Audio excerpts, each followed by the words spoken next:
സ്നേഹമുള്ള കുഞ്ഞുമക്കളെ, ഈശോമിശിഹായ്ക്ക് സ്തുതിയായിരിക്കട്ടെ. നിങ്ങൾ ബർത്ത്ഡേ ആഘോഷിക്കാറില്ലേ? നിങ്ങളുടെ ബർത്ത്ഡേ, അപ്പൻ്റെയും അമ്മയുടെയും ബർത്ത്ഡേ, സഹോദരങ്ങളുടെ ബർത്ത്ഡേ, കൂട്ടുകാരുടെ ബർത്ത്ഡേ. ഇന്നൊരു ബർത്ത്ഡേ ഉണ്ട്. ആരുടെയാണെന്നല്ലേ? കത്തോലിക്ക സഭയുടെ. കത്തോലിക്ക സഭയ്ക്ക് ബർത്ത്ഡേ ഉണ്ടോ? സ്നേഹമുള്ളവരെ, ഇന്നത്തെ സുവിശേഷ ഭാഗം വിശുദ്ധ യോഹന്നാന്റെ സുവിശേഷം 20-ാം അധ്യായം 19 മുതൽ 23 വരെയുള്ള വാക്യങ്ങളിൽ യേശു ഉദ്ധാനം ചെയ്തതിനു ശേഷം ശിഷ്യർക്ക് പ്രത്യക്ഷപ്പെടുന്ന രംഗമാണ്.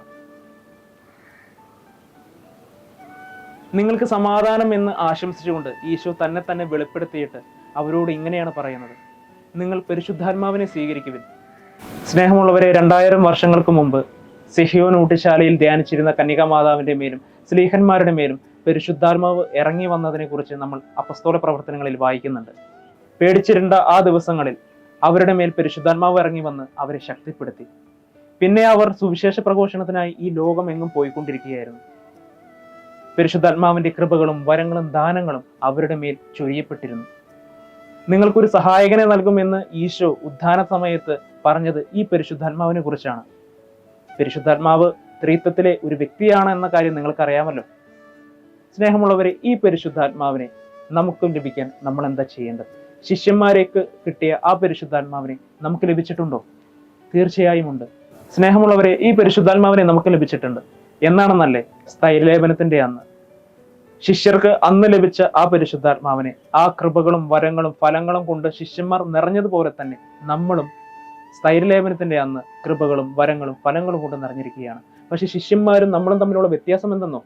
ശിഷ്യന്മാർക്ക് അറിയാമായിരുന്നു അവർ ആരെയാണ് സ്വീകരിച്ചത്. ആ ഒരു സഹായകനെ അവർക്ക് വളരെ വ്യക്തിപരമായിട്ട് അറിയാമായിരുന്നു. നമുക്കുള്ള പ്രശ്നം ആ സഹായകനെ നമുക്ക് വ്യക്തിപരമായിട്ട് അറിയില്ല എന്നാണ്. സ്നേഹമുള്ളവരെ, എൻ്റെ പുറകിലുള്ള ഈ മരം നിങ്ങൾ കണ്ടോ? ഇത് നട്ടപ്പോൾ ഇത്രയും വലിയ ഒരു മരമായിരുന്നില്ല, വളരെ ചെറിയൊരു മരമായിരുന്നു. പക്ഷേ ഇത് നട്ടത് ഭൂമിയിലാണ്. ഭൂമിയിൽ എന്തുണ്ട്? ഇതിന് വളരാൻ ആവശ്യമുള്ള വെള്ളമുണ്ട്, ന്യൂട്രിയൻസ് ഉണ്ട്, മിനറൽസ് ഉണ്ട്, സൂര്യനുണ്ട്. ഇതെല്ലാം ഇത് വലിച്ചെടുക്കുകയായിരുന്നു. ഈ മരത്തിന്റെ വേരുകൾ ആഴ്ന്നിറങ്ങി ചെന്നിട്ടുണ്ട് ഈ ഭൂമിയുടെ വെള്ളത്തിന്റെ സ്രോതസ്സിലേക്ക്. സ്നേഹമുള്ളവരെ, ഒരു കാറ്റടിച്ചു കഴിഞ്ഞാൽ ഇത് പെട്ടെന്നൊന്നും മറിഞ്ഞു വീഴില്ല. കാരണം അത്രയേറെ ശക്തി ഇത് ആർജിച്ചെടുത്തിട്ടുണ്ട്. ഈ പരിശുദ്ധാത്മാവ് നമ്മളിലേക്ക് വന്നു കഴിഞ്ഞപ്പോഴും അവന്റെ കൃപകളും വരങ്ങളും ഫലങ്ങളും ദാനങ്ങളും നമ്മുടെ ഉള്ളിലേക്ക് നിക്ഷേപിച്ചിട്ടുണ്ട്. പക്ഷെ നമ്മൾ അത് ശരിയായ രീതിയിൽ വലിച്ചെടുത്ത് വളർന്ന് വികസിക്കണം. ദൈവരാജ്യത്തിന് ഒരു മുതൽക്കൂട്ടായിരിക്കണം നമ്മൾ. സ്നേഹമുള്ള കുഞ്ഞുമക്കളെ, ഈ പരിശുദ്ധാത്മാവിനെ ഈശോ പറഞ്ഞതുപോലെ നമ്മുടെ സഹായകനായിട്ട് നമ്മൾ മാറ്റണം. നമ്മുടെ ബുദ്ധിമുട്ടുകളിൽ, നമ്മുടെ പ്രയാസങ്ങളിൽ ഒക്കെ ഈ പരിശുദ്ധാത്മാവിൻ്റെ അടുത്ത് ഒരു സംഭാഷണ രൂപേണ നമുക്ക് പെരുമാറാനായിട്ട് സാധിക്കണം. പരിശുദ്ധാത്മാവിനെ ഒരു കൂട്ടാളിയായിട്ട് നമ്മുടെ കൂടെ കൊണ്ടു നടന്നാൽ നമുക്ക് വരുന്ന എല്ലാ ബുദ്ധിമുട്ടുകളെയും തരണം ചെയ്യാനായിട്ട് നമുക്ക് സാധിക്കും. ഈശോ തന്നെ പറഞ്ഞിട്ടുണ്ടല്ലോ, പരിശുദ്ധാത്മാവ് നിങ്ങളുടെ മേൽ വന്നു കഴിഞ്ഞാൽ നിങ്ങൾ വീണ്ടും ശക്തി പ്രാപിക്കും. സ്നേഹമുള്ളവരെ, ഈ പരിശുദ്ധാത്മാവിനെ നമ്മുടെ സഹായകനായിട്ട് മാറ്റാനായിട്ട് നമുക്ക് ശ്രമിക്കാം. നമുക്ക് പ്രാർത്ഥിക്കാം.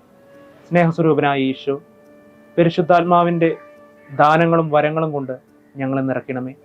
ഞങ്ങളുടെ ജീവിതത്തിൻ്റെ പ്രയാസങ്ങളിൽ പരിശുദ്ധാത്മാവിനെ അനുഗമിച്ചുകൊണ്ട് അവനെ കേട്ടുകൊണ്ട് എല്ലാം മറികടക്കാനായിട്ട് ഞങ്ങളെ സഹായിക്കണമേ.